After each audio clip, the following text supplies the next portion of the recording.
পৃথিবীর সবচেয়ে powerful phone কোনটা?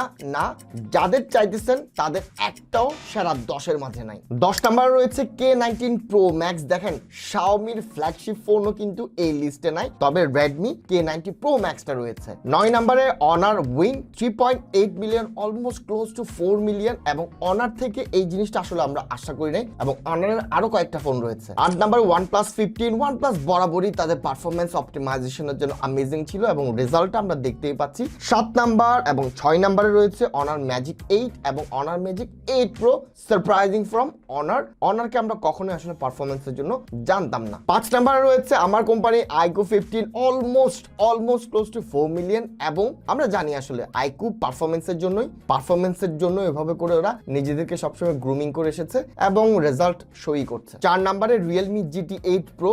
Realme সিরিজের এই ফোনগুলো বরাবরই পারফরম্যান্সে খুবই ভালো হয়, বেস্ট লেভেলের হয়, এবং এখানেও তাই। 3 নম্বরে রয়েছে Vivo X300 Pro।